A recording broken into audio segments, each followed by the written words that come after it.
بسم اللہ الرحمن الرحیم نحمدہ ونصلی ونسلم علی رسولہ الکریم۔ معزز سامعین، کچھ دنوں سے میڈیا کے ذریعے یہ ہم سنتے آ رہے ہیں کہ تبلیغی جماعت کا ایک آدمی اپنا خواب بیان کر رہا ہے، اور بڑا افسوس ہوتا ہے اس کو بتانے میں بھی، لیکن حقیقت سے چونکہ آگاہ کرنا ضروری ہے کہ ان کی حقانیت کیا ہے، ان کی سازشیں کیا ہے، ان کی کنسپریسیز کیا ہے، اس لیے بتانا پڑتا ہے۔ 3 خوابوں کا ذکر تھا، جس میں ایک یہ کہ معاذ اللہ نبی پاک صلی اللہ تعالی علیہ وسلم کو ایک فقیر، ایک بگر کی حیثیت سے دیکھا گیا۔ اس کا یہ جملہ تھا کہ نبی پاک صلی اللہ علیہ وسلم کے ہاتھ میں ایک ایلومینیم کا کٹورا تھا اور ہاتھ میں ایک لکڑی تھی، اور سفید کرتا، لفظ میلا اس نے یوز کیا کہ میلا کرتا، جبکہ نبی پاک صلی اللہ علیہ وسلم کے کرتے مبارک کو، ان کے کپڑے مبارک کو اہانت سے میلا کہنا یہ کفر ہے۔ اعلیٰ حضرت امام اہل سنت رحمۃ اللہ علیہ نے کیا خوب بیان فرمایا کہ ایسا کیوں نہیں کہتے لوگ کہ ڈسٹ نے، یعنی دھول نے حضور علیہ الصلوۃ والسلام کے کپڑے میں رہ کر پناہ حاصل کی، اس طرح کا جملہ ادب کے ساتھ۔ لیکن ان کمینوں نے اس طرح بیان کیا کہ میلے کپڑے سفید اور نیلی لنگی کے ساتھ۔ اب دیکھیے اب خاکہ کیسے بنایا۔ تیسرا خواب جو میں نے دیکھا تھا، جس میں بہت زیادہ اندر سے پریشان ہو گئے تھے، اندر سے گھبراہٹ ہو چکی تھی، کیونکہ یہ عام آدمی کے سمجھ کی باہر تھی۔ میں نے دیکھا اللہ کے نبی صلی اللہ علیہ وسلم ایلومینیم کا جو بھیگ کا ایک کٹورا ہوتا ہے اس کو لے کر کے پھر رہے ہیں۔ تھوڑا سا میلا کپڑا ہے آپ کا، لیکن وائٹ کپڑا ہے، اور بلو کلر کی لنگی ہے، اور ڈنڈا ساتھ میں ایک لمبا سا رکھے ہوئے ہیں جو بھکاری رکھتے ہیں عام طور سے، اور میں بھی پیچھے پیچھے جا رہا ہوں۔ کوئی بھیک دے نہیں رہا ہے، لیکن میں ایسے سفر کر رہا ہوں، بس اتنا نظر آیا۔ بہت زیادہ گھبرا گئے تھے، یہ کیا دیکھ رہا ہوں میں۔ خیر، اس کو بھی میں نے حضرت مولانا نور حسن راشد صاحب سے پوچھا، ان سے دریافت کیا۔ انہوں نے کہا گھبراؤ نہیں، یہ بہت زبردست خواب ہے اور بہت مبارک خواب ہے اور بہت اطمینان بخش خواب ہے، بہت ہی جلدی بہت بڑی کامیابی حاصل ہونے والی، ایسے کامیابی اور ایسے مدد اور نصرت آنے والی ہے جو ہم نے سوچا بھی نہیں۔ نیلی لنگی، سفید میلے کپڑے، ہاتھ میں لکڑی اور ایلومینیم کا کٹورا، یہ ایک بھکاری کا امیج دے رہے کہ نہیں؟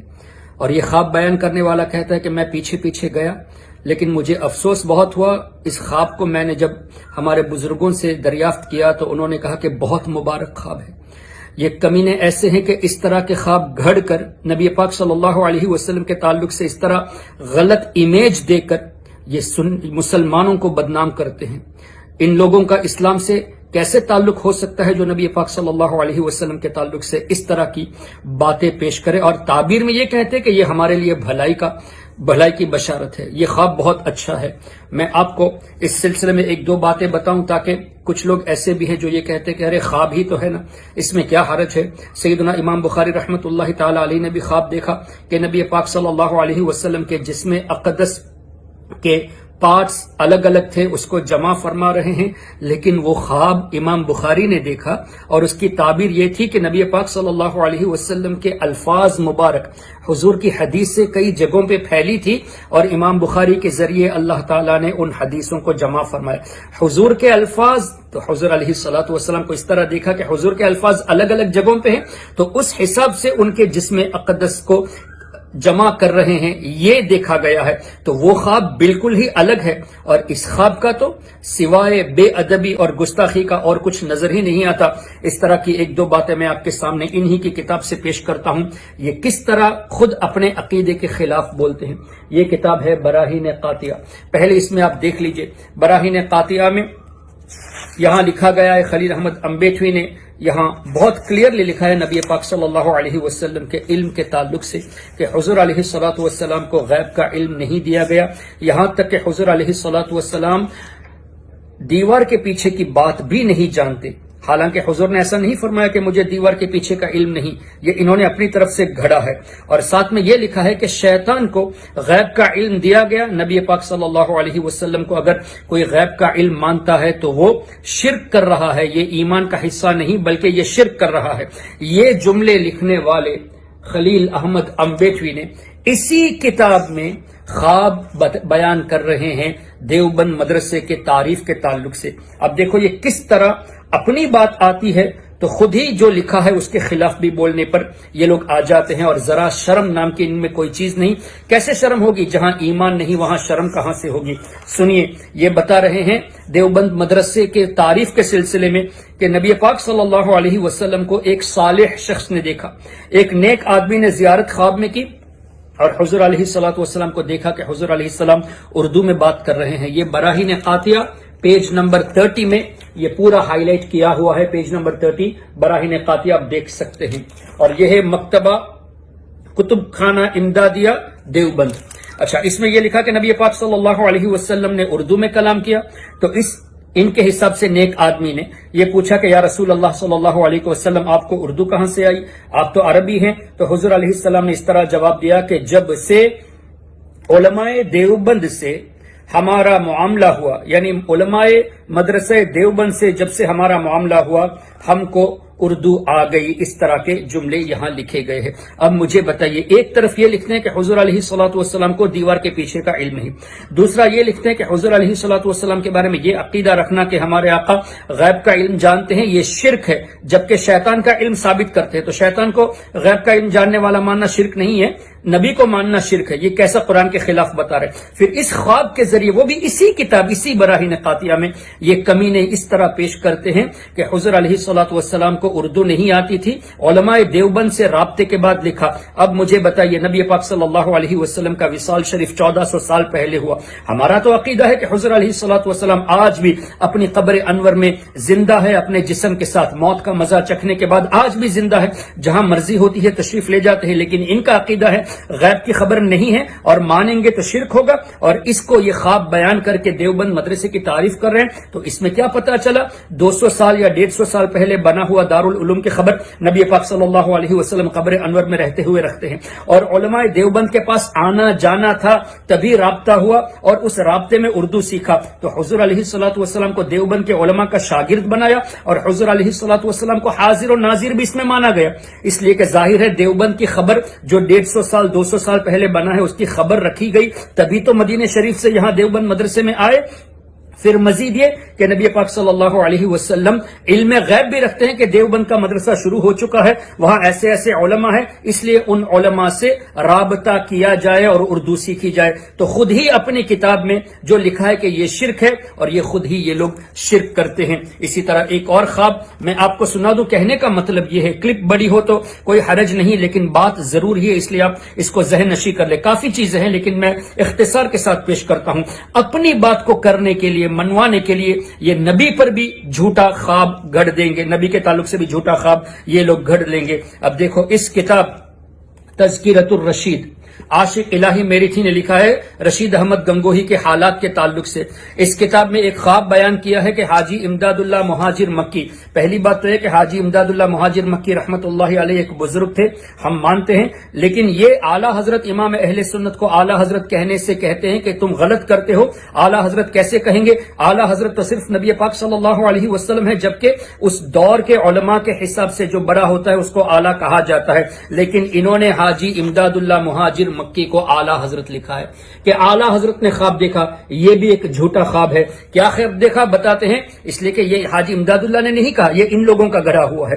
یہ بتا رہے ہیں کہ حاجی امداد اللہ مکی نے خواب دیکھا کہ ان کی بھاوج مہمانوں کا کھانا پکا رہی تھی، اور اس میں نبی پاک صلی اللہ علیہ وسلم خواب میں تشریف لائے اور بھاوج سے فرمایا، اٹھ، تو اس قابل نہیں کہ امداد اللہ کے مہمانوں کا کھانا پکائے. اس کے مہمان علماء ہیں، اس کے مہمانوں کا کھانا میں پکاؤں گا.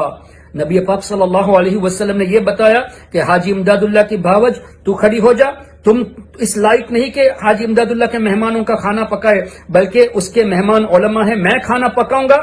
اس خواب کو یہ فٹ کر رہے ہیں قاسم نانوتوی پر، یعنی قاسم نانوتوی جس نے نبی پاک صلی اللہ علیہ وسلم کے تعلق سے یہ لکھا کہ حضور اگر انبیاء کرام میں ممتاز ہے تو صرف علوم میں ممتاز ہے، رہا عمل تو کبھی کبھی امتی حضور کے برابر ہو جاتا ہے، کبھی عمل میں حضور سے بڑھ جاتا ہے۔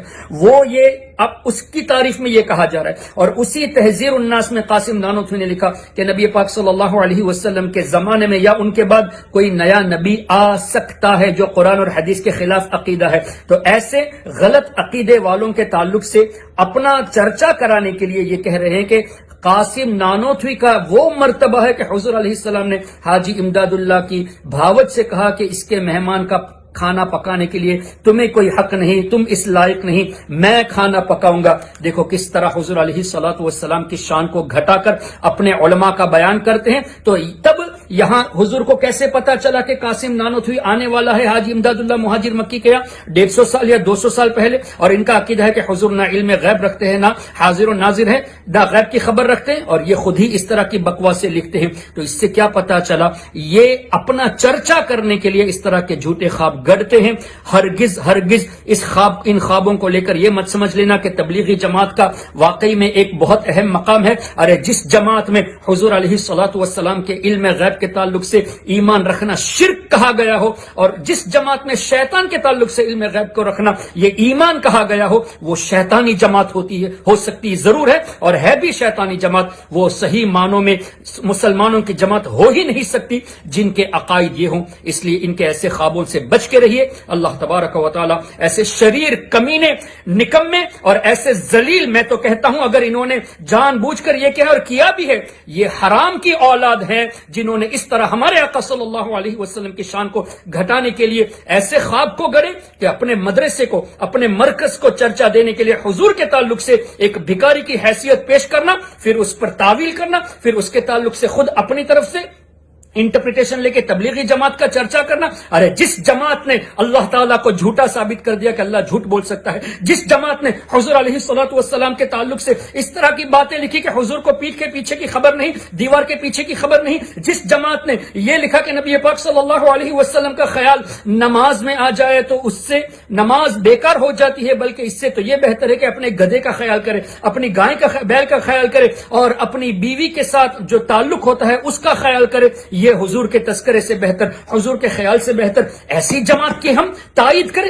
ہرگز نہیں، جب تک یہ توبہ کر کے سنی صحیح العقیدہ نہیں آ جاتے ہم ہرگز ان کی تائید نہیں کریں گے۔ کوئی ہماری اس بات کو برا نہ مانے، جو مسلمانوں کے نام پر اسلام کے خلاف بکواسیں کرتے ہیں، یعنی اسلام کے خلاف باتیں کرتے ہیں، ہمارے آقا کی بے عزتی کرتے ہیں، اللہ تعالیٰ کی شان میں اس طرح کی باتیں کرتے ہیں، وہ مسلمان نہیں ہو سکتے۔ اس لیے ہماری طرف سے ان کی تائید کی کوئی امید بھی نہ رکھے۔ ہم چاہتے ہیں اور ہم حکومت سے بھی یہ مطالبہ کرتے ہیں، ایسے لوگوں کو کڑی سے کڑی سزا دی جائے جو اسلام کو بھی بدنام کرتے ہیں، اور اسلام کی آڑ میں پوری امت مسلمہ کو اور پورے ممالک کو یہ لوگ غلط امپریشن دے کے سب کو برباد کرنے کی کوشش کرتے ہیں۔ اللہ تعالیٰ ایسے ذلیل کمینے، حرامیوں سے اللہ تعالیٰ ہم سب کی حفاظت فرمائے۔ السلام علیکم ورحمۃ اللہ۔ منافق ہے، گندا ہے بلوا، غلاظت کے غلاظت